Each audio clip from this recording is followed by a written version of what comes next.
예, 하나님의 말씀 요한일서 2장 18절 보시겠습니다.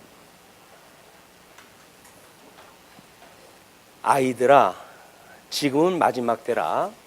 적그리스도가 오리라는 말을 너희가 들은 것과 같이 지금도 많은 적그리스도가 일어났으니 그러므로 우리가 마지막 때일 줄을 아노라. 일단 시작하는 말이 아이들아 이야기했기 때문에 그 아이들아라고 했던 이야기가 시작되어진 때로부터 한번 생각을 정리를 해야 될 것 같습니다. 12절에 이제 자녀들아 이렇게 해서 자녀들에게 이 자녀들에게 지금 편지를 갖다 쓰는데 그 쓰는 거는 내가 예수 그리스도로 말미암아 이 대속의 죄 사함을 받은 것을 너희들이 알고 있으므로 편지를 갖다 쓴다 이렇게 이야기가 됐습니다. 이 자녀들 중에는 아비가 있었고 그다음에 청년이 있었고 그다음에 어린이가 있었어요.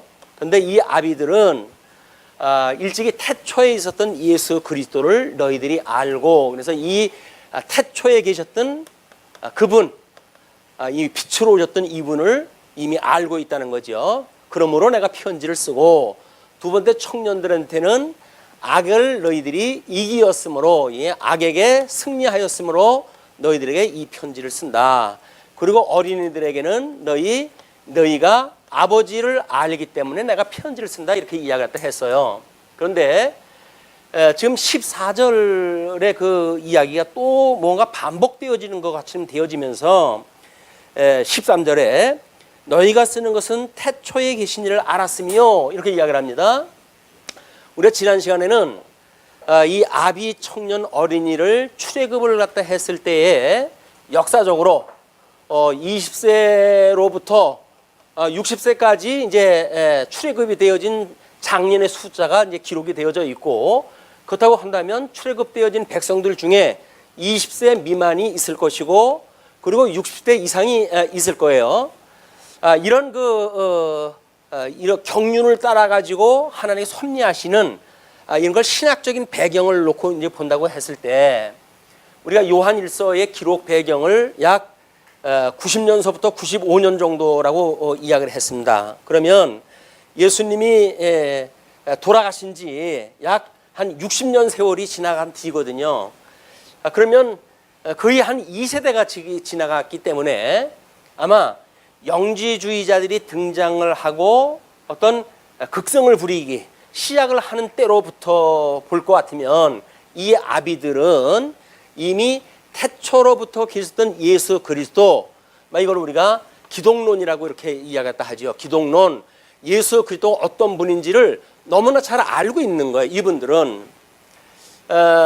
이 아비라고 하면 이제 복음을 듣고 나이가 상당히 있는 그런 그 입장이기 때문에 새로운 이제 신정보가 뭐냐면 이 신정보로 들어오는 것이 지금 영지주의라고 이렇게 이야기를 했어요. 이 영지주의가 새로운 신학 정보로 들어와 가지고 사람들을 왜곡시키는 성도들을 왜곡시키고 있기 때문에 지금 이 편지를 쓰는 거거든요. 그런데 아비들 정도가 되어진다면 이들은 이런 새로운 정보에 휩쓸리지 않을 정도의 어떤 그런 그 경륜을 가지고 있다는 거죠. 그래서 이분들은 나름대로 보수주의자들이에요. 이분들의 연령으로 본다면 새로운 정보에 의해서 자기가 가지고 있는 가치관을 흔들기 싫어합니다. 그런 정도로 이분들은 안정적인 거예요. 새로운 정보에 어떤 영향을 받는데 조금 그렇게 쉽지는 않습니다. 그러나 청년들만 하더라도 예수 그리스도로 말미암아 죄에서 구원을 받았다고 하는 사망 권세를 이기고 부활했다고 하는 이런 기독론에 대한 이해를 충분히 가지고 있는 사람들이에요. 근데 이런 그 분들에 대해서는 청년에 대해서는 뭐라고 이야기를 했냐면 이제 그 14절 후반부절에 그렇게 나오죠. 청년들아, 내가 너희에게 쓴 것은 너희가 강하고 하나님의 말씀이 너희 안에 거하시며 너희가 흉악한 자를 이기었음이라. 그래서 이 안에 말씀이 이제 거하는 자들이에요. 말씀을 충분히 배우고 익힌 공부에 이제 들어간 사람들이 되겠죠. 그 말씀이 거한 자들이다. 그러나 이 세상이나 세상에 있는 것들을 사랑하지 말라. 이 악한 자를 이겼다고 하는데 악한 자들을 이겼다고 하는 현상이 뭐냐면 이 악한 세상의 것들 그거를 사랑하지 말라는 거예요. 그걸 사랑하면 너희 안에 하나님의 사랑이 없는 것이다. 근데 거기에서 말하는 그것이 뭐냐면 이제 우리가 소위 여기에서 세 가지를 이야기를 하죠. 그래서 육신의 정욕, 그 다음에 안목의 정욕, 그 다음에 이생의 자랑. 이게 좀 헛한 것이다는 얘기예요. 세상의 것들이고 세상으로부터 나오는 것이기 때문에 이것에 따른 너희들의 삶을 경계해라 라고 하는 것이 청년들에게 주어졌던 이야기예요. 그러면 도대체 왜 요한은 이 세 가지의 덕목을 가지고 경계를 했을까? 이것이 사단이 영지주의를 지금 영지주의라고 하는 탈을 쓰고 교회에 들어와 있지만 그 영지주의를 보낼 만한 권세가 있는 그런 뱀의 권세, 옛뱀이요 마귀요 사단이라고 이야기했던 사단의 권세는 적어도 어떤 이런 전체를 아우를 만한 힘을 가지고 있는 자인데 그 자들이 가지고 있는 이 공격 방법이 이 세 가지라는 겁니다. 근데 우리가 하나님께서 아담에게 이제 양대 언약을 주었다 그랬어요.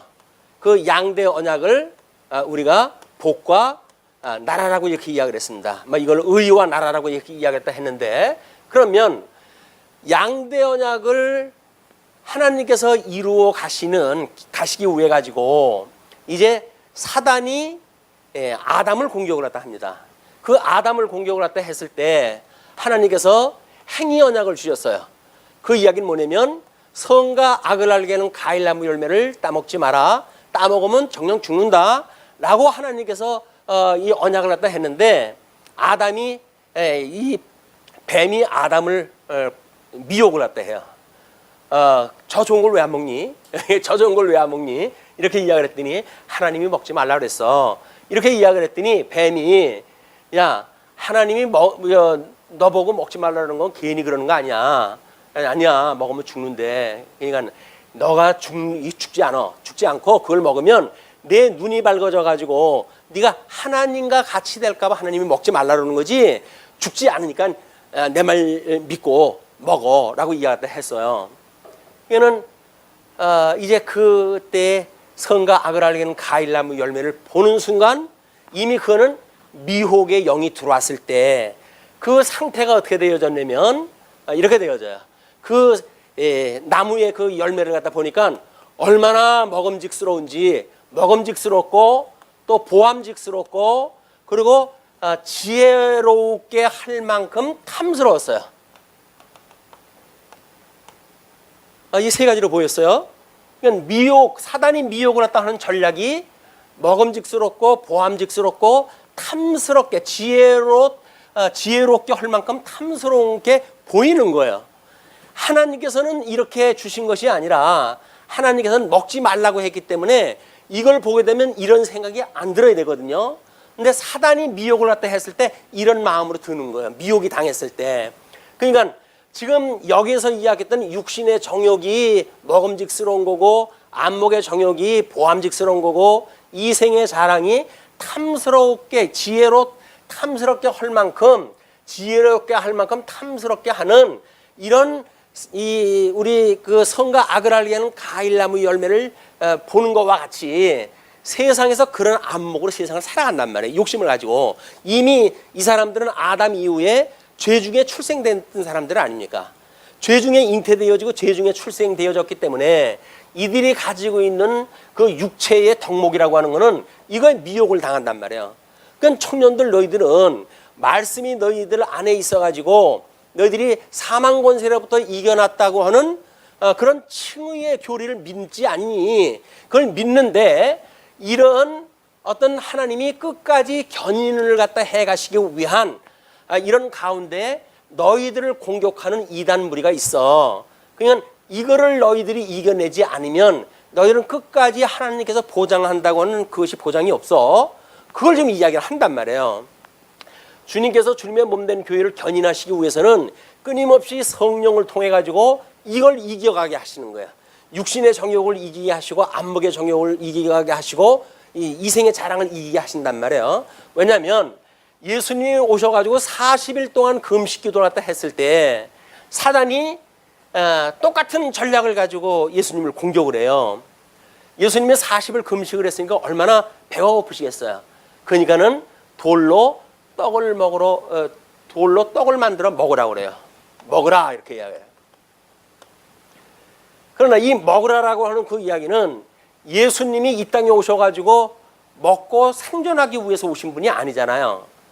그리스도라고 한다면 이 예수 그리스도, 이 그리스도라고 한다면 기름 부음 받은 자로서 하나님의 구약대로 오셔가지고 훨씬 사역이 있어가지고 오신 분인데 이 그리스도는 삼직을 가지고 계시다고 그랬어요.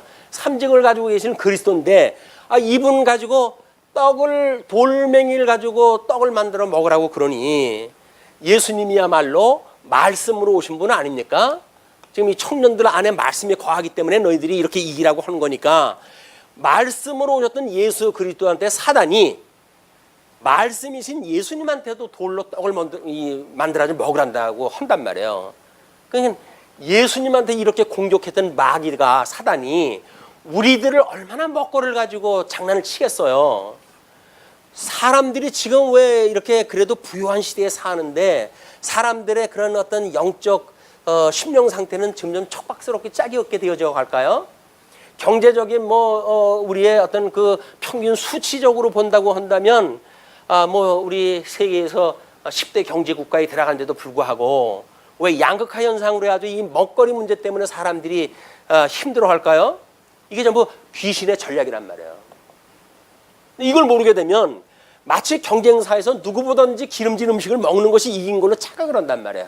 근데 예수님께서는 우리 사단이 돌로 먹으라고 그랬더니 사탄아 물러가라. 사람이 떡으로만 사는 것이 아니라 하나님의 말씀으로 사는 걸 깨닫게 하기 위해서 내가 온 거야. 말씀의 주인으로 온 거야 내가. 이렇게 이야기를 해가지고 사단을 그 공격을 갖다 무력화를 갖다 시켜요. 그러니까 사단이 그냥 물러설 까닭이 없죠. 얼마나 집요한데 그냥 성전 위에다 올려놓고는 뛰어내리라 이렇게 이야기를 해요. 그러면 성경에 이야기했던 것처럼 너의 발을 하나님께서 부딪히지 않도록 보호하라고 하실 거 아니냐. 그냥 뛰어내리라 이렇게 이야기를 해요. 그러면 성전이라고 하는 것은 예수 그리스도께서 당신의 몸으로 세워질 성전을 위하여 오신 분 아닙니까? 제사직을 감당하러 오신 분 아닌가요? 근데 그 제사직을 감당하러 오셨던 예수님한테 성전에서 뛰어내리는 쇼를 연출하라고 그러니 예수님한테 이 가당치나 하는 이야기겠어요? 그냥 예수님께서 사탄아 물러가라. 하나님의 말씀 가지고 시험하는 거 아니야. 이렇게 이야기를 해요. 그러니까 많은 사람들이 하나님의 말씀이라고 하는 성경을 가지고 우리가 기능적으로 미혹을 갖다 해온단 말이에요. 이 기능적이라고 하는 건 뭐예요? 계시로 이해하지 않고 이 땅에서 무엇인지 우리가 취하는 것이 승리라고 생각하는 오류를 가지고 있게 하는 거예요. 예수님이야말로 성전에 뛰어내려 가지고 무사하게 보여지게 되면 네가 하나님의 아들이라고 사람들이 칭할 거 아니겠냐? 이렇게 되어지니까 일견 설득력 있는 이야기 아니겠어요? 그러나 예수님께서는 하나님을 시험치 마라 이렇게 이야기를 합니다.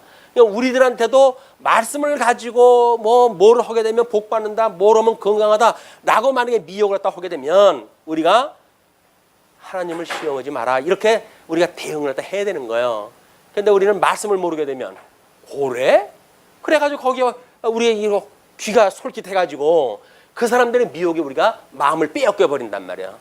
이렇게 하는 것이 지금 예수 그리스도의 선지직을 감당하러 오셨던 예수님, 이분의 그 말씀으로 오셨던 예수님에 대한 미혹이라고 한다면 제사직을 감당하러 오셨던 예수님, 그분한테 이걸 가지고 자랑을 삼으라고 그랬으니까.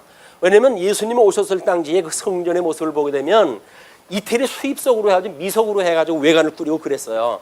헤롯이라고 하는 임금이 이스라엘 사람들한테 인기를 얻기 위해 가지고 그렇게 외양을 갖다 치장했던 성전을 지어놨던 때거든요. 그때 적그리스도들이 하던 일들이 그런 일이었어요. 그러니까 사단이 예수님한테 시험을 갖다 하는 거예요. 여기서 뛰어내려라 이렇게 이야기를 이제 했고, 세 번째는 우리 예수님이 왕직으로 왔는데 사단이 겁도 없이 몰아내면 나에게 절을 갖다 해라. 그러면 세상 이 우주 모든 세상의 것들을 너한테 다 주겠다고 이렇게 이야기를 합니다. 예수님은 이 왕직이라고 하는 것은 사망 권세까지도 다 다스릴 수 있는 왕직을 가지고 오신 분이에요. 근데 이 왕직을 가지고 있는 예수님한테 자기한테 절을 갖다 하라고 하는 얘기가 가당키나 하는 이야기입니까? 자, 예수님은 이제 이런 거를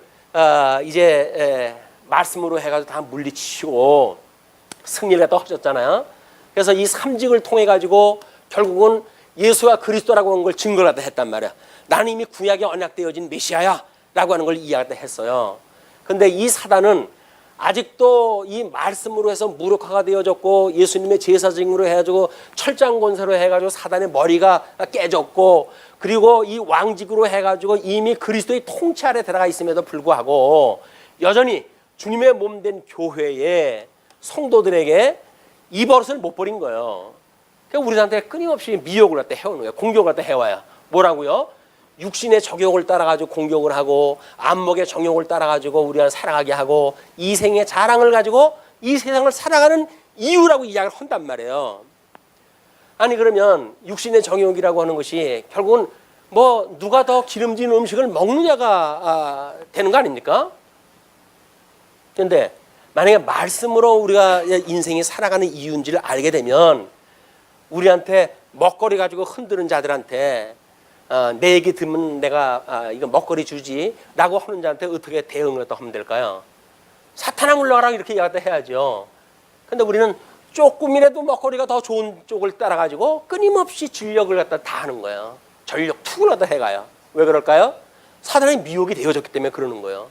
뿐만 아니라 안목의 정욕, 뭐 우리들의 그 어떤 취향 이런 그 뭐 모든 문제들을 우리 눈에 보기에 좋은 대로 우리 육신의 눈이라고 하는 것이 하나님께서 아주 부끄러운 마음에 우리가 다 버려두셨거든요.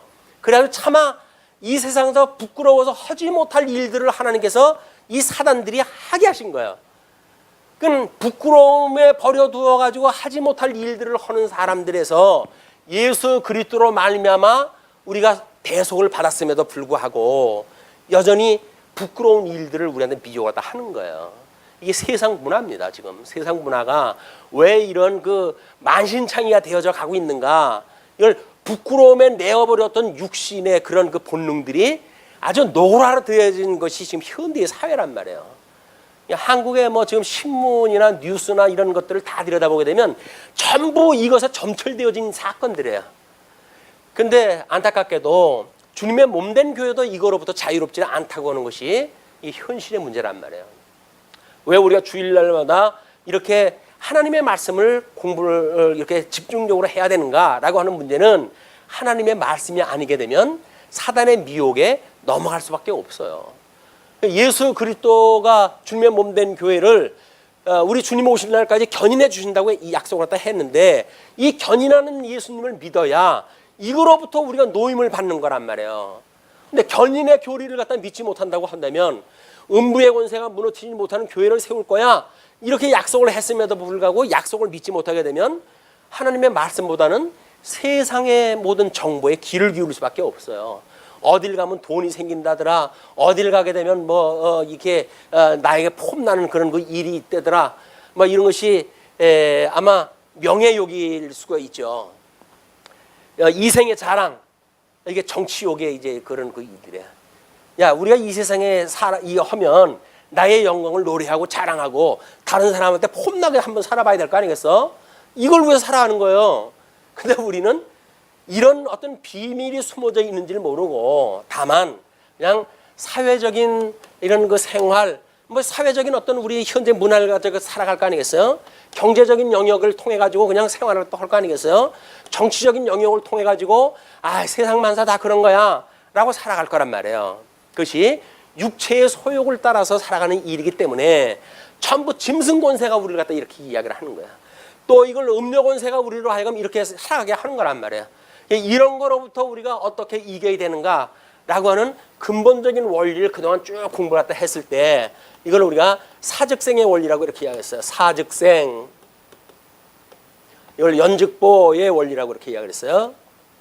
그 다음에 이거를 봉즉치의 원리라고 이렇게 이야기했어요.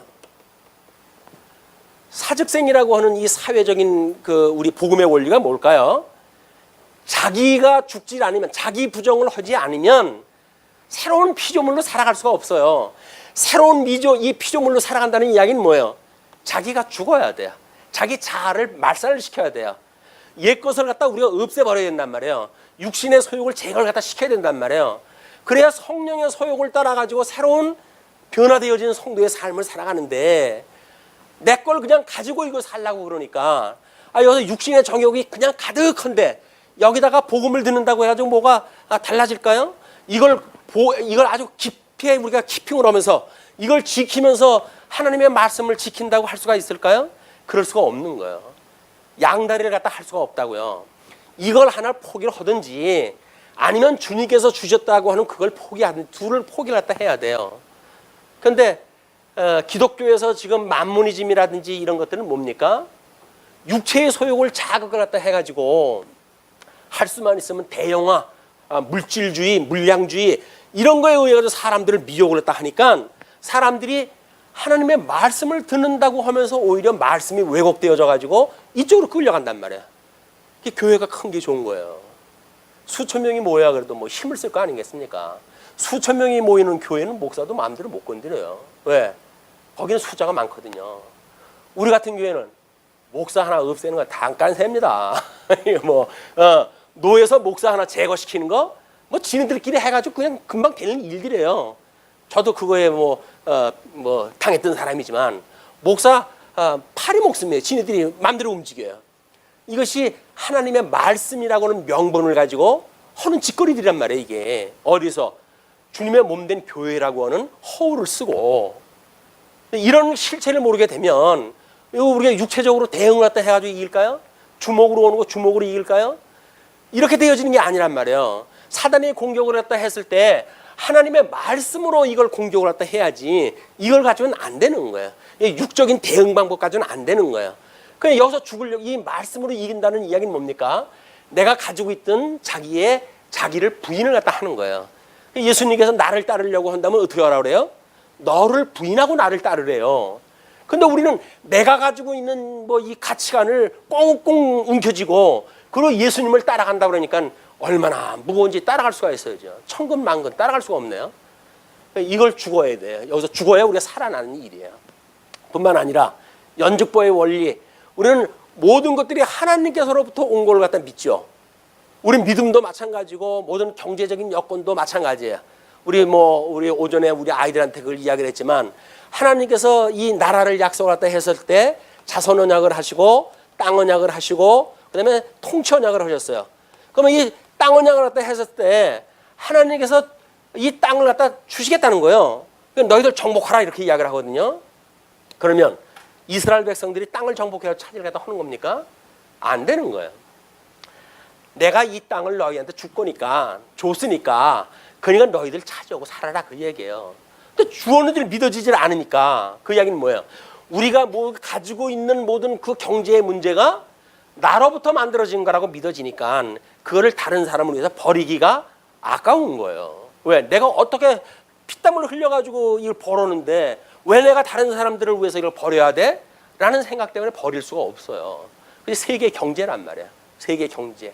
이런 그 경제의 문제를 우리가 잘 들여다보게 되면, 하나님께서 우리들한테 먹고 살고 하는 먹거리가 나는 땅도, 기거할 수 있는 집도 하나님께로부터 말미암는 거로구나. 이걸 믿고 살아야 심령의 평강을 누리고 살아갈 거 아닙니까? 근데 예수를 믿으면서도 우리가 심령의 평강을 왜 못 누릴까요? 경제적인 문제를 가지고 왜 우리가 심령의 평강을 못 누릴까요? 왜 우리가 내일이 불안해가지고 오늘을 힘들어할까요? 예수님이 믿어지지 않는 거예요. 천지 만물을 지으시고 그걸 주관하시는 하나님이 믿어지지 않는 거예요. 만사를 언약하시고 언약대로 이루신 여호와 하나님이 믿어지지 않는단 말이에요. 그러니까 우리는 내일을 근심할 수밖에 없죠. 내일 걱정할 수밖에 없는 거예요. 어떻게든지 100세의 시대를 갖다 살아가는 우리들이 노후를 준비하지 않고는 살아갈 수 없다고 이야기를 하지 않습니까? 근데 그렇지는 않아요. 하나님께서 다 그때그때 살아가게 하신단 말이에요. 물론 거기서 하나님께서 어떤 사람은 굶어 죽기도 하고 어떤 사람은 비가 내가지고 자살하기도 만드시겠죠. 그거는 미혹된 자들로 하여금 하나님께서 그렇게 해 가시는 거예요. 왜? 샘플을 우리한테 보여줘야 실감이 나잖아요. 정신 차리지 않으면 안 되겠네. 그러니까 우리는 어떻게든지 이 마귀의 말을 들을 수밖에 없단 말이에요. 근데 그걸 전략을 우리가 깨닫게 되어지게 되면 사탄아 물러가라 이렇게 이야기를 해야 돼요. 우리한테 그런 그 미혹의 어떤 그런 이야기가 오게 되면 사탄아 물러가라 이렇게 이야기가 돼야 되는데 사탄이 아니라 아이고 그렇게 좋은 정보를 주셔서 감사합니다 해가지고 좋은 정보인 줄 알고 우리를 따라가니까 멸망의 길로 가는 거예요 거기가. 그 다음에 뭐 이게 정치적으로 해가지고 이게 우리가 섬김으로 해가지고 결국 다스린다는 이야기 아니겠어요? 예수님이 내가 너희를 다스리러 온 것이 아니라 내가 너희를 섬기러 왔다고 이야기를 하잖아요. 그러면 주님의 몸된 교회에서 자기가 자기의 어떤 통치력을 자랑을 하고 장력을 자랑을 했다 하고 그래가지고 내가 너희들 위에 있는 자야 라고 하는 모든 걸 주장하고 이렇게 되어진다고 한다면 이건 사단의 전략이란 말이에요. 그럼 이걸 우리가 깨닫게 되어지게 되면 어떻게 돼요? 사탄아 물러가라 그래야죠. 그럼 우리 예수님이 우리를 섬기러 왔다고 이야기를 하니까 복음의 능력은 내가 섬김으로 해가지고 오히려 다스려진다는 이야기예요. 그냥 섬김의 이치를 놓치게 되면 세상이나 주님의 몸된 교회나 똑같은 이치로 작동되어지는 거예요. 이게 하나님의 말씀이 부재한 모든 정책이 사단이 주는 정책하고 똑같습니다. 교회의 부흥에 대한 정책, 전도에 대한 정책, 말씀에 대한 정책, 성경 공부의 정책, 이런 모든 정책들이 이거 똑같다는 거 아니야? 사람들을 전도할 때 어떻게 하느냐? 그 뭐 마케팅 전략 나오는 거 그대로 하면 돼요. 이 사람들이 얘기하게 되면 어떤 사람은 뭐 길목전도에다가 교회를 갖다 세워야 된다고 이야기를 하네요. 왜? 장사도 몫이 좋아야 되는 거 아닙니까? 이게 세속논리라니까요. 주님의 몸된 교회는 말씀으로 우리가 차별화가 되어지는 거예요. 그런데 이게 세속논리를 가지고 이야기를 하니까 우리는 마치 세상 정보에 의해 가지고 교회가 되어진다고 생각을 들고 그런 분들이 주님의 몸된 교회의 장로로 집사로 목사로 이렇게 섬기게 되어질 때 주님의 몸된 교회는 소망이 없는 겁니다. 자, 이런 대원리를 가지고 지금 이야기가 되어지는 거예요. 그래 놓고 이제 18절에 이야기 되어지는 것이 아이들아라고 해서 아이들아 이야기가 나와요. 이건 청년들에 대한 이야기예요. 청년들. 말씀을 한창 먹고 이렇게 하는 사람들이 말씀을 가지고 있다는 자들이 기능적으로 빠지면 안 돼. 이 말씀은 계시적으로 이해를 갖다 해야 되는 거야. 라고 이야기를 하면서 세 번째 이 아이들에게 한 이야기가 18절부터 이야기 되어지는 거예요. 그러니까 아이들아 지금은 마지막 때라 적그리스도가 오리라는 말을 너희가 들은 것과 같이 지금도 많은 적그리스도가 일어났으니 그러므로 우리가 마지막 때인 줄 아노라. 이 아이들은 이 어린이가 아니라 아이입니다. 아이들아. 그러면 이 아이들은 새로운 정보에 가장 많이 노출된 아이들이겠죠. 모든 것을 흡수하기가 좋은 그런 그 때이고 그러니까 외부에서 들어오는 거짓 정보에 가장 민감한 아이들 이런 아이들한테 따로 좀 경계를 갖다 하는 거예요. 너희들이 지금 어리고 너희 아버는 나이가 먹어가지고 뭐 오늘 죽을지 내일 죽을지 널 모른다고 이야기를 해가지고 다음 세대는 우리의 것이니까 우리가 정신 차려야지 라고 생각하는지 모르겠으나 아이들아 지금의 때는 마지막이다 그 이야기예요. 마지막이라는 이야기는 뭡니까? 너희 아비나 청년이나 너희나 똑같은 마지막 때를 살고 있다는 거죠.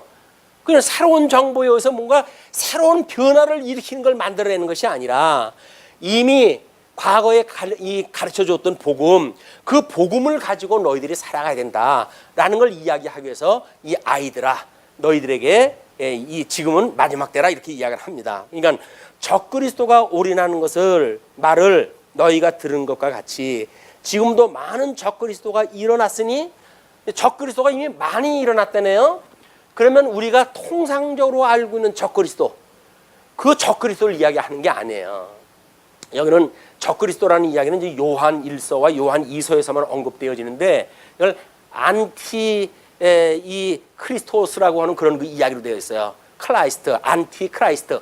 그러니까 그리스도임을 방해하는 자를 이야기를 하는 거란 말이에요. 그러면 우리가 지금 이미 여기서 그리스도를 방해하는 그런 그 뉘앙스에 대해서 다 공부가 됐어요, 이미. 그렇기 때문에 이 그리스도가 그리스도라고 하는 일들을 방해하는 자가 무슨 일을 갖다 하는지 그 내용을 이제 공부를 하게 되면 자연스럽게 우리 2장 끝까지 이런 그 내용이 한꺼번에 연결이 되어집니다. 자, 그러면서 19절에 이렇게 이야기를 합니다. 그들이 우리에게서 나갔으나 우리에게 속하지 아니하였나니 그 영지주의자들, 뭐 우리가 찝어가지고 영지주의라고 이렇게 이야기를 하지만, 자, 이건 영지주의라고 하는 거는 이때 당시에는 예수 그리스도의 인성을 반대하는 자들 아니었어요? 예수 그리스도의 기독론을 반대하는 자들, 뭐 이것이 뭐 폭넓게는 인성을 방해하는 영지주의자들뿐만 아니라 신성을 부정하는 자들이나 또는 신성, 인성 모두를 부정하는 자들이나 그 예수 그리스도 말씀으로 오셨던 예수 그리스도의 모든 걸 부정하는 자들이란 말이에요. 그런 그 자들이 지금 이 가장 취약한 아이들에게 복음이 증거되어지니까, 왜곡되어진 그런 그 비진리가 증거되어지니까 그들이 지금 우리에게서 나갔다. 우리에서 나갔다는 이야기는 우리하고 모양이 비슷하다 그 이야기예요. 우리하고 모양이 비슷하기 때문에 이 아이들은 아니 왜 꼭 아비만 우리 아비여야 돼요? 이 나가는 이 사람들도 우리 아비라고 그러면 안 되나요? 라고는 생각이 들 수가 있겠죠. 왜? 합리적으로 오히려 이 이야기가 더 듣기가 좋은 이야기일 수가 있어요. 타락한 인간의 이성을 가지고 더욱 혹한 이야기가 있을 수 있다고요. 그런데 이쪽 아버지는 고리타분한 복음에 대한 이야기만 하고 하나님에 대한 이야기만 하고 알아들을 수 없는 예수 그리스도의 양성, 어떻게 하나의 그런 그 예수님이 양성을 가지고 수가 있습니까? 근데 그건 나눠질 수도 없고 합쳐질 수도 없다라고 하는 이 두 가지의 이런 성품을 가지고 계신 분이 어떻게 설득이 안 되잖아요. 그렇다고 한다면 이거를 풀어서 설명할 수 있는 영지주의자들의 말에 혹할 수밖에 없잖아요. 그래서 우리가 지금 야고보로부터 이야기 공부의 내용이 뭡니까? 히브리서부터 공부의 내용이 교회의 품위로 견인하신다는 이야기예요. 이 교회의 품위, 우리를 견인해 가시는 것은 교회의 품위를 가지고 교회를 우리 견인했다 하신다. 예수 그리스도의 양성이라고 하는 이 기독론을 우리가 믿지 못하게 되어지게 되면 주님의 몸된 교회는 끝까지 견인해 갈 수가 없어요. 주님께서. 우리 주님의 말씀은 이 양성에 대한 이야기로 되어져 있다. 그래서 우리 주님의 몸된 교회에 대해서 뭐라고 특별히 이야기를 했죠? 영은 구원을 받았으나 우리 이 육으로 해가지고는 이제 모든 죄로부터 자유로워. 그러니까 너희들은 이제 영으로 구원을 받았으면 됐지. 뭐 이 육신이 가지고 있는 죄에 대해서 뭐 걱정을 하니? 라고 이야기하는 구원파가 나온단 말이에요. 구원파가 나오니까 우리는 다 구원받았어. 그러므로 우리가 육체가 이제 짓는 죄는 더 이상 문제가 될 게 없어. 라고 이야기하다 하니까 이게 이렇게 해가지고는 견인에 이르는 교리가 아니란 말이에요. 육신과 영혼이라고 하는 것이 분리될 수가 없는 거라고 그랬죠. 성도가 살아있을 때 이게 분리가 되어지는 게 아니에요. 분리되지 않는 이걸 나라고 그런다고요. 이걸 성도라고 그래요. 이렇게 영은 구원을 영은 중생이 되어졌고 죽었던 영이 살아났고 육은 아직도 사단의 권세 아래 있는 것, 이걸 우리가 성도라고 그러기 때문에 성도가 나는 중생되어졌기 때문에 이제 육신은 마음대로 살아도 돼라고 하는 그런 교리는 잘못되어진 교리예요. 구원파 교리니까 첫 시간에 우리가 구원파 교리하고 이 비교를 갖다 해드리지 않았습니까? 그러니까 우리가 이 육신이라고 하는 것은 너희가 죄를 짓지 않을 수 없으나 그러나 너희에게는 너희를 대속하는 예수 그리스도가 있지 않느냐. 그러니까 우리가 끊임없이 우리를 견인해 가시는 예수 그리스도를 믿는 것이 우리의 믿음이란 말이에요. 우리의 신령한 몸으로 성화시켜 가시는 주님 오시는 날까지 우리 예수님의 형상을 따라서 변화시켜 가시는 주님, 이 주님을 믿는 거지. 뭐 영은 구원을 받았기 때문에 육신은 뭐 마음대로 살아도 된다고 하는 이런 이 영지주의와 같은 이런 교리를 가지고 교회 생활을 또 한다는 이야기는 허당해요. 실제 이걸로 충만하게 사시는 게 낫죠. 세상에서 전력질주하고 교회 가지고 와가지고 이걸 뭐 반은 교회에다 발 디디고 있고 반은 세상 발 디디고 있으니까 세상에서도 자유롭지 못하고 교회에서도 자유롭지 못하고 못으로 그렇게 해요. 이왕이면 한쪽에서나 충실해야지. 그런데 교회가 이걸 지금 이렇게 해가는 데가 있으니 우리가 말씀으로 우리가 경계를 하지 않으면 안 된다. 자, 그러면서 너 이렇게 하였으니 만일 우리에게 속하였더라면 우리와 함께 거하였으려니와 그들이 우리한테 나가지를 않고 만약에 우리하고 갔다고 한다면 우리하고 함께 있겠지 왜 나갔겠냐 그 이야기죠. 우리와 함께 거하였으려니와 그들이 나간 것은 다 우리에게 속하지 아니함을 나타내려 함이니라. 왜 그들이 나갔는가? 자기네 다르다라고 하는 걸 지금 나타내기 위해서 나간 것이다 그 이야기예요. 영지주의에 미혹이 되어져 나간 자들이. 그러면서 20절 20절로부터는 이렇게 이야기를 합니다. 23절까지 이들을 부인하는 것은 아버지를 부인하는 것이라고 이렇게 이야기를 해요. 너희는 거룩하신 자에게 기름 부음을 받고 모든 것을 아느니라. 우리는 성령이 우리 인식의 주관자가 되신다고 하는 걸 믿지요. 또 요한복음에서 이제 품위를, 우리 예수님의 품위를 증거했던 요한복음에서 내가 보혜사 성령을 너희한테 보내줄 터인데 그 성령이 오시게 되면 너희 이 성령께서 내가 일렀던 모든 말들을 기억나게 할 것이야 라고 이미 약속이 되어졌어요. 이 예수님이 약속을 하시기를 성령이 오게 하셨을 때 내가 너희들에게 교훈했던 모든 걸 기억나게 하겠다 라고 이야기를 했으니까 오순절 이후에 성령이 임하셨잖아요. 그럼 성령이 임해가 주님의 몸된 교회가 세워졌잖아요. 주님의 몸된 교회가 세워진 이 구성원들에게 너희들한테 지금 이 성령이 너희들에게 있다고 하는 그 이야기는 모든 걸 인식할 수 있는 보혜사가 너희와 함께 있다는 이야기다. 그 이야기예요. 그렇게 돼 있으니까 내가 너희에게 쓰는 것은 너희가 진리를 알지 못하기 때문이 아니라 알기 때문이요. 진리를 안다고 하는 너희들이니까 내가 이 편지를 쓴다. 그 얘기죠. 그러니까 또 모든 거짓은 진리에서 나지 않기 때문이다. 이 사람들이 이야기하는 것은 진리에서 나오는 이야기들이 아니에요. 진리에서 나오는 그런 그 이야기가 아닌 이야기를 가지고 성도들을 미혹을 했다 하니까 너희들은 저들을 경계해야 된다. 그 이야기입니다. 그러면서 22절 거짓말하는 자가 누구냐? 예수께서 그리스도이심을 부인하는 자가 아니냐. 적그리스도라고 하는 그 이야기를 거짓말하는 자가 누구냐? 예수께서 그리스도이심을 부인하는 자. 예수가 그리스도라고 하는 사실을 부정하는 자라고 하는 이야기는 사단이 공격을 했던 모든 것들을 시인하는 자들이겠죠. 우리는 예수님이 승리한 걸 갖다 믿는단 말이에요. 이런 예수님을 우리는 믿어요. 여기서 이렇게 어떤 세상의 정보를 우리가 믿는 것이 아니라 주님의 말씀을 가지고 우리는 어떻게 우리가 살아가야 되는 건지를 우리가 이미 배우고 진리를 갖다 익혀가지고 알고 있단 말이에요. 그렇게 너희들이 살아가는 것이다. 그 이야기죠. 그런데 이렇게 너희들을 이 아버지의 아들을 부인하는 그가 적그리스도다. 그러니까 결국은 이들을 부정하는 자, 아들을 부인하는 자는 우리 아들로 말미암아 우리 아버지를 뭐라고 부릅니까? 아바 아버지라고 부르게 되어졌잖아요.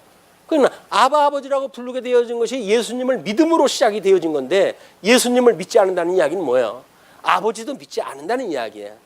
그 아버지를 부인하는 자고 아버지와 아들을 부인하는 자가 그가 적그리스도다. 이렇게 적그리스도의 규정을 여기서 해주는 겁니다.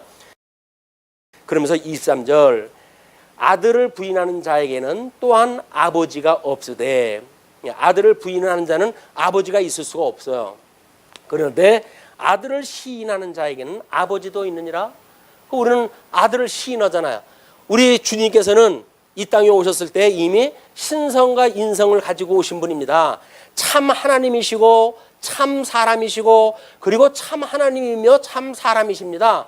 그래서 이는 합해질 수도 통합되어진 것도 아니고 분리되어질 수 있는 것도 아닙니다. 그냥 한 분이에요. 한 분. 한 분 예수 그리스도가 이렇게 두의 그 양성을 가지고 계신 분이란 말이에요. 그걸 인간 이성으로 생각을 하니까 뭐 잘못된 거 아니냐. 뭔가 좀 합리적으로 설명을 해라. 이렇게 이야기를 하는 거예요. 그런데 어떻게 해 위의 것을 신령한 세계의 것을 해 아래의 인간의 이성으로 이걸 설명을 또 하겠어요. 이건 하나님께서 우리한테 보혜사 성령을 보내주셔가지고 깨닫게 하시지 않으면 믿어지지가 않습니다. 그게 신비예요. 이걸 이성적으로 설명을 한다고요?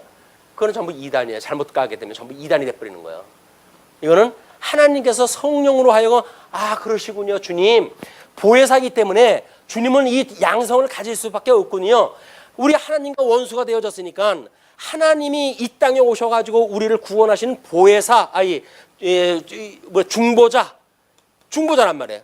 그러니까 하나님이시기도 하고 사람이기도 하셔야 우리를 중보할 수가 있지. 어떻게 참 사람이 아니신 하나님이 우리를 중보할 수가 있으며 인간을 채우러지 않는 하나님께서 우리를 어떻게 중보하실 수가 있습니까? 그 이야기예요. 이 두 가지의 양성을 시인하는 자가 아버지를 시인하는 자다. 그 이야기입니다. 자, 그러면서 아들을 부인하는 자에게는 또한 아버지가 없으되 아들을 시인하는 자에게는 아버지도 있느니라. 그냥 우리는 아버지가 있는 겁니다. 24절로부터 26절까지 말씀에 거하면 아들과 아버지 안에 거한다고 이렇게 이야기를 합니다. 자, 너희는 처음부터 들은 것을 너희 안에 거하게 하라. 처음부터 들은 것이 뭐예요? 그게 복음이에요. 여기에 처음부터 들었던 것이 복음입니다. 복음. 이 복음을 듣고 깨달은 것이 주는 그리스도시요, 주는 그리스도시요, 살아계신 하나님의 아들이십니다 라고 우리가 고백을 했던 거 아닙니까? 그래야 이분을 갖다 믿어야 하나님을 믿는 거예요. 이 아들 예수 그리스도를 믿어야 하나님을 믿는 거란 말이에요. 그리고 우리 예수가 그리스도라는 걸 믿어야 사단이 공격하는 모든 공격으로부터 우리가 방어를 할 수가 있는 거예요. 그걸 모르게 되면 말로는 예수 그리스도를 믿는다고 하지만 우리는 세상의 합리적인 이론적인 공격 앞에 무릎을 꿇을 수밖에 없는 거다. 자, 그러면서 처음 들은 것이 너희 안에 거하면 너희가 아들과 아버지 안에 거하느니라. 우리가 지난 시간에 삼일체 이야기했다고 하면서 우리 하나님이, 오늘은 칠판이 좁네요. 우리 하나님이, 우리 성부 하나님은 누구로부터 말미암지도 않고 누구로부터 출생되지 않고 누구로부터 나오시지도 않는 분이라고 이야기를 했어요. 그런데 우리 성자 예수님은 뭐라고 그랬어요? 영원히 성부 하나님으로부터 출생하시는 분이다, 이렇게 이야기를 했어요. 그리고 성령 하나님은 어떤 분이라고요? 이 성령 하나님은 성부 하나님과 성자 하나님으로부터 영원히 나오시는 분이다, 이렇게 이야기를 했어요. 그래서 하나님은 일체이심에도 불구하고 본질은 능력과 영혼과 그다음에 그의 권능과 이런 거에 의해서 한 분이시지만 그의 위는 세 위가 있다, 이렇게 이야기했단 말이에요. 이 성령이 말씀으로 해가지고 우리가 기름 부음 받은 자가 돼가지고 성도에게 기름 부음 받은 자가 돼가지고 성령이 우리가 지금 이렇게 임했어요. 그렇게 믿어지십니까? 오늘 하나님의 말씀을 공부하시는 모든 분들은 이 성령이 우리하고 함께 있기 때문에 진리의 말씀을 깨달을 수 있게 되어지는 거야. 성령이 우리하고 없다고 한다면 이렇게 세상적인 말도 아닌 이렇게 어려운 이야기, 도대체 합리적으로는 이해가 안 가는 이야기, 이걸 우리한테 믿게 하는 믿음을 갖다 주신단 말이에요, 성령께서. 여러분은 성령이 좀 충만하고 계신 거예요. 뭐 성령 달라고 지금 딴 데 가지고 노래 부르고 예배를 갖다 한 1시간씩 찬송을 부르고 두들려 가면서 춤을 추고 해가지고 무슨 신접하는 그런 예식을 거쳐가지고 성령 오는 게 아니에요. 성령은 이미 일찍이 오셨고 우리 오순절 때 오셨고 그 성령께서 오늘 우리 안에 지금 충만히 계시다. 여러분들은 성령 충만하신 분입니다. 또 성령 달라고 그러시면 안 돼요, 자꾸. 받은 성령을 자꾸 달라고 그러면 정말 곤란해요. 그러니까 우리 성도가 이 성령께서 우리에게 주님의 말씀으로 함께 계시다, 그런 그 이야기입니다. 그런데 너희가 그렇게 처음부터 들은 것을 너희 안에 거하게 하라. 처음부터 들은 것이 너희 안에 거하면 너희가 아들과 아버지 안에 있는 이 거하는 것이다, 그 얘기예요. 이 성도는 아버지와 아들과 성령과 이 안에 우리가 거하게 되어진 것이다, 그 이야기예요. 자, 그렇게 하면서 25절을 보시게 되면 그가 우리에게 약속하신 것이 이것이니, 그가 이제 그가라고 하는 그 이야기는 어떤 그 성경학자는 성부 하나님으로 해야 되지 않느냐, 어떤 그 분은 문법적으로 빛으로 설명되어졌던 예수 그리스도부터 설명되었으니까 예수 그리스도로 돼야 되지 않겠느냐라고 설명을 하는데, 성경을 구조적으로 이해를 못하게 되면 단어 하나 가지고 그걸 다 설명할 수가 없잖아요. 그냥 혼란이 오는 거예요. 결론은 뭡니까? 성부 하나님이기도 하고 예수님이기도 한 설명 방식이기 때문에 아버지라고 설명하는 것도 맞고 예수 그리스도로 설명되어지는 것도 맞다고 생각해야 되겠다, 이렇게 이야기를 해요. 그 얘기는 뭐예요? 결국 우리가 이야기했던 이 구조를 가지고 이야기를 한 거예요. 그가라고 하는 이야기는 성부 하나님일 수도 있고 성자 하나님일 수도 있는 거예요. 이게 그 주어가 누구냐라고 이야기하는 거는 이 구조를 모르기 때문에 단어 하나만 가지고 문법을 가지고 풀어보려고 하니까 어떻게 보게 되면 하나님 얘기하는 것 같고 어떻게 가면 아들 얘기하는 것도 같고 이렇게 이게 비교가 된단 말이에요. 그러나 이것은 하나의 이야기다. 그래서 그가 저 삼위일체 하나님이신 성부와 빛 대신 예수 그리스도께서 우리에게 약속하신 것이 무엇이냐? 그것이 곧 영원한 생명이래요. 영원한 생명. 성도가 지금 이 영원한 생명, 이 영원한 생명을 약속하신 것이 우리 하나님께서 약속하신 거예요. 자, 근데 생명이 곧 뭐라 그랬어요? 생명이 우리 요한복음에서 이 생명을 이야기할 때 예수 그리스도를 믿는 것이 생명이라고 했어요. 요한복음에서는. 그러니까 약속되어진 그 생명을 이런 구조 속에 우리한테 믿게 해가지고 예수님이 지상사역을 갖다 했던 그 지상사역을 믿는 성도들로 하여금 주님의 몸된 교회의 이론이 되어져 가지고 영원한 생명의 세계에 살아가게 하셨다. 이걸 우리 지난 시간에 이제 공부한 거는 우리에게 이 생명과 경건을 주셨다고 이야기하지 않았어요. 베드로 후서를 갖다 이야기했을 적에는 생명과 경건을 갖다 주셨다. 그래서 이 생명과 경건을 위하여 경건을 우리가 이 경건이라고 하는 거는 덕이 있어야 된다라고 해가지고 경건의 덕을 이렇게 이야기한 거죠. 자, 그러면서 26절 너희를 미혹하는 자들에 관하여 내가 이것을 너희에게 써노라. 지금까지 이렇게 아비들에게 아이들에게 청년들에게 이렇게 이야기했던 것, 이것은 결국은 너희들을 미혹한 적그리스도들 이런 자들에 대해서 내가 너희들에게 쓴 것이다. 그런 그 이야기입니다. 그러면서 27절로 29절 성령의 인도로 주 안에 거하여 의를 행하는 것이라고 이야기를 정리했다 합니다. 자, 너희는 주께 받은 바 기름 부음이 너희에게 거하니, 주께 받은 바가 뭐예요? 성령을 받았다는 이야기겠죠? 기름 부음이라고 하는 건 성령을 이야기를 하는 거겠죠? 너희는 주께 받은 바 성령이 너희 안에 거하나니 아무도 너희를 가르칠 필요가 없고. 자, 그러면 여기서 이제 또 우리가 당황스러워지네요. 아니, 그러면 이덕성이는 왜 여기서 가르치고 있냐? 이렇게 이야기될 거 아니겠어요? 아니, 가르치고 배울 바가 없는데. 그 이야기는 합리적인 방법으로 모르겠다고 하는 자들에게 이 해 아래의 논리를 가지고 가르치려고 하는 자들, 이런 걸로 해가지고 배울 게 없다, 그 이야기예요. 아니, 성령께서 은사를 줘가지고 여기서 적그리스도를 부인하는 게 뭐라 그랬어요 지금? 여기서 선지직, 제사직, 왕직을 부정하는 거라 그랬잖아요. 우리 그 주보의 도표로 설명을 갖다 해드렸죠. 이거를 오해했던 사람들이 누구라 그랬어요? 예수님 출생 당시에 유대인들이라 그랬어요. 유대인들. 그 유대인들은 자기네들의 어떤 그 서기관들 출신, 뭐 성령을 복사하고 뭐 이런 사람들이 이제 그 서기관 출신들이었었는데 자기네들의 선지직을 대행한다고 믿었어요. 제사직을 감당하는 건 뭐 대제사장들이 로마 제국으로부터 돈 주고 대제사장직을 사가지고 이 제사장직을 하면서 자기네들이 이걸 한다고 믿었던 사람들이에요. 또 왕직은 뭐 그때 뭐 그런 그 유대의 장로직을 가지고 있는 나름대로 뭐 이런 그 사람들이 왕직을 대신한다고 그렇게 믿었던 거지요.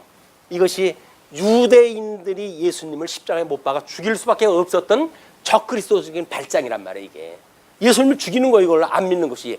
예수님 말을 믿지 않을 뿐만 아니라 죽여버리는 거예요, 그냥. 근데 지금 와가지고 이것이 없을까요? 마찬가지예요.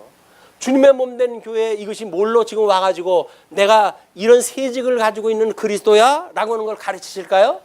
이게 목사예요. 교사.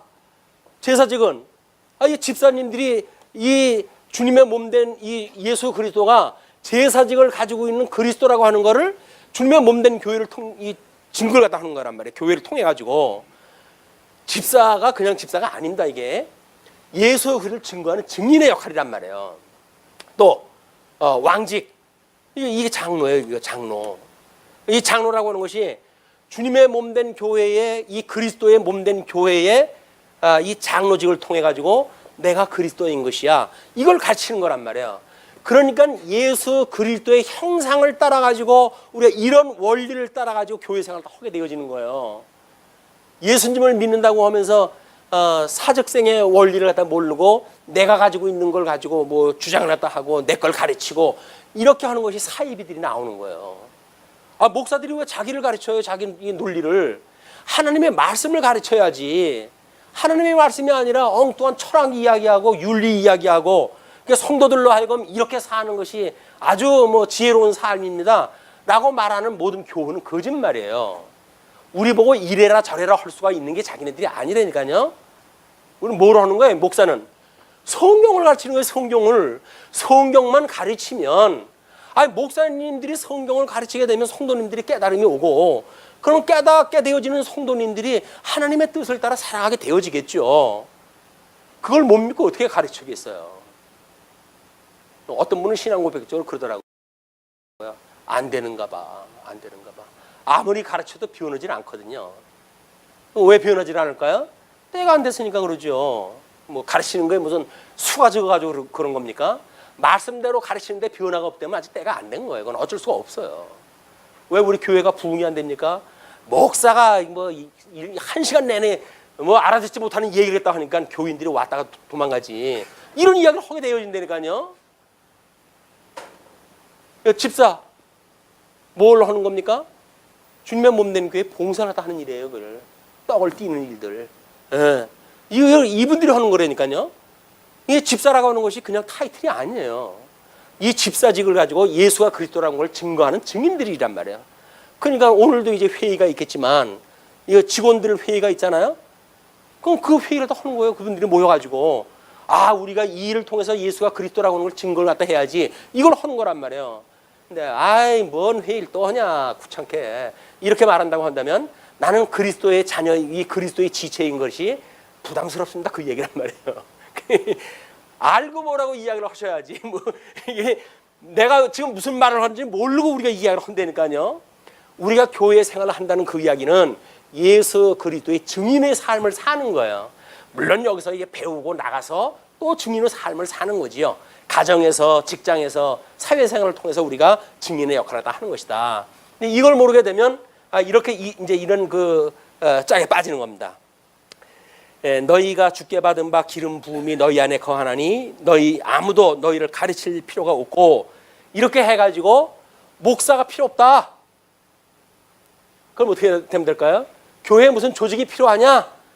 이렇게 해가지고 무교회주의가 등장을 하고, 또는 이 교회에 어떤 그런 회중교회라고 하는 것이 만들어져요. 회중교회라고 하는 건 뭐냐면, 회중들이 그냥 모여가지고, 성령께서 은사 주게 되면, 뭐 감동을 주시게 되면 그분이 성경 가지고 강론하면 되지. 왜 꼭 목사가 있어가지고 목사만 가르쳐야 되냐? 지만 잘났대냐?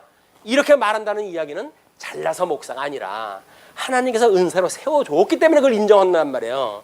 은사를 인정한다는 이야기는 뭡니까? 우리의 은사를 주신 성령을 믿는 거예요. 우리의 이 직임을 믿는다는 이야기는 뭡니까? 직임을 세워줬던 예수 그리스도를 믿는다는 이야기란 말이에요. 근데 그거를 다 무시해놓고, 다 너나 나나 똑같은 성도인데, 왜 너는 가르치고, 니 잘났냐? 이렇게 이야기를 해버리면 회중교회가 만들어져 버린단 말이야. 그리고 그것이 안 된다 그러니까 또 여기서 또, 우리 천주교 같은 경우는 교황제도가 나와요. 교황제도. 야, 너희들 가지고는 안 돼.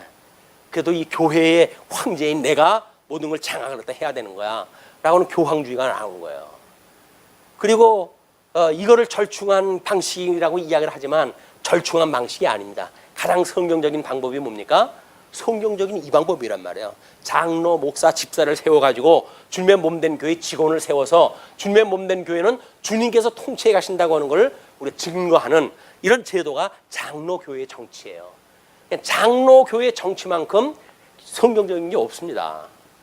그거를 말도 안 되게 목사를 갖다 없애버린다든지 이런 식으로 하게 되면 포스트 모더니즘이면 전부 해체주의로 가가지고 너 죽고 나 죽자는 이야기예요.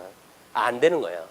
주님의 몸된 교회 목사직은 아무리 무식한 목사라도 있어야 되는 거예요. 왜? 성령께서 하신다고 하는 걸 드러내기 위해서. 똑똑한 분들 많죠. 큰 교회 가게 되면 박사들로 해가지고 버글버글 한데, 신학교 나온 분들이 버글버글 합니다.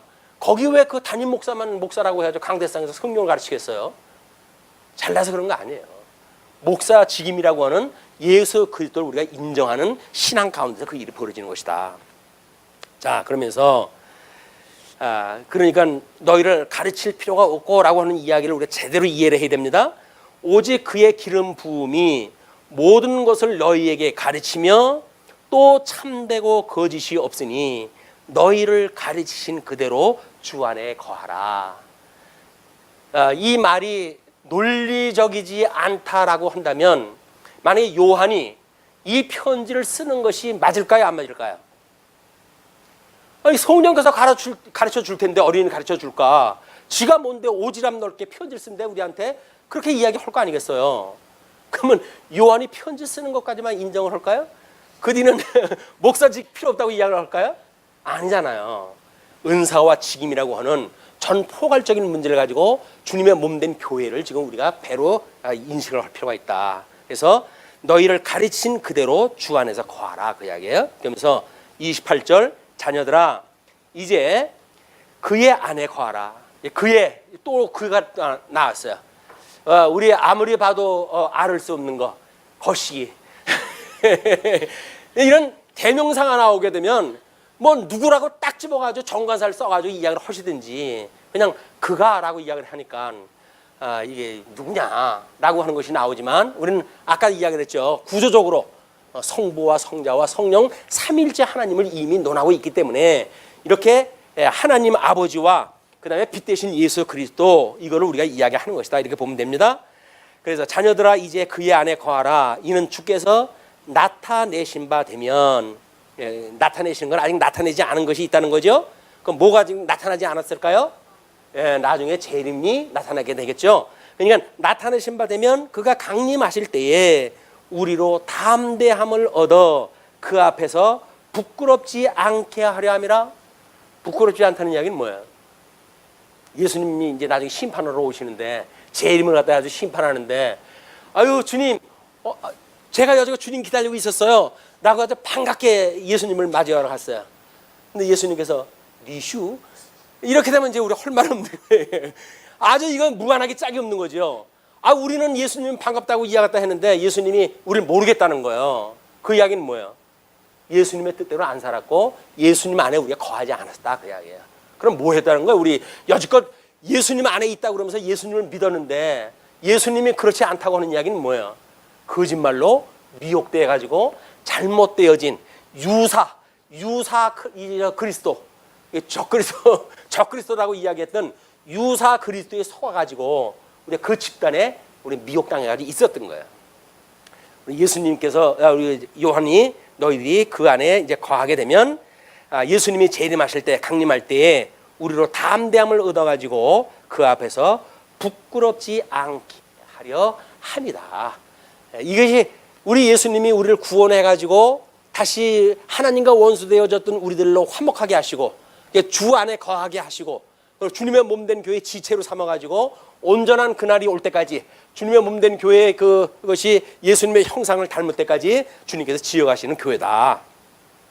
그러면서 이제 29절 이렇게 끝을 맺습니다. 너희가 그가 의로우신 줄을 알면, 그가 의로우신 줄, 그가 또 마찬가지예요. 그러면 우리는 여기서 하나님의 양대 언약을 이야기했을 때 의와 나라를 약속을 하셨다고 그러지 않았어요? 그럼 이 의가 뭐예요? 이것이 복과 복이 상실되어지게 되면 뭐가 되어지는 거예요? 저주가 되어지는 거예요. 복 있는 자는 천국으로 할 것이고 저주받는 자는 마땅히 지옥으로 가겠죠. 이런 심판을 다 할 거니까. 이건 이미 창세전에 그리스도 안에서 선택되어진 자와 유기되기로 예정되어진 자가 이미 창세전 세상을 만들기 전서부터 하나님의 뜻이 이랬어요. 약속을 이렇게 하신 것도 양대 언약을 하시고 행위 언약을 이렇게 하시고, 그리고 은혜 언약을 따라가지고 예수 그리스도를 믿는 자들로 하여금 모든 저주로부터 자유롭게 하시는 것이 은혜 언약을 주신 것이다. 이 3대 언약을 우리가 잘 알아야 이런 양대 언약과 행위 언약과 은혜 언약, 이것이 성경 전체를 이끌어가는 중요한 언약의 개념이에요. 자, 오늘은 여기까지 하시고, 너희가 그가 의로우신 줄 알면 의를 행하는 자마다 어디에서 난 것이다? 그에게서 난 것이다, 그 이야기예요. 우리가 만들어내는 거 아니에요. 연출하는 거 아닙니다. 그렇기 때문에 기독교의 윤리는 당위로부터 만들어지는 것이 아니라 그랬어요. 당이라고 하는 게 뭐예요? 마땅히 그러해야 그렇게 되어지는 것, 이렇게 되어지는 게 아니란 말이에요. 성도는 열매, 의의 열매. 마땅히 그러해서 그래야 된다는 것은 세속적 윤리란 말이에요. 세속적 윤리. 야, 사람의 탈을 쓰고 그럴 수가 있어? 라고 이야기를 하잖아요. 믿지 않은 사람들이 그렇게 이야기를 하는 거란 말이에요. 근데 우리는 성령의 열매, 의의 열매로 맺어지는 것이다. 그러니까 그렇게 되어질 때 너희가 의로우신 줄 알면 의를 행하는 자마다 그 안에서 의를 행하는 자마다 그에게서 난 줄을 알리라. 그래서 이걸 우리가 은혜로 여기는 거예요. 하나님 어떻게 이렇게 순학질인 나를 이렇게 새로운 피조물로 만드셔서 하나님의 이런 도구로 쓰시는지요. 하나님 감사합니다. 저는 바뀔 수가 없는 악질이에요. 그래서 우리 많은 사람들이 회개 운동을 하고 그랬을 때 자기가 죄인인 걸 고백을 하고 성령의 역사가 일어나고 막 그렇게 했던 겁니다.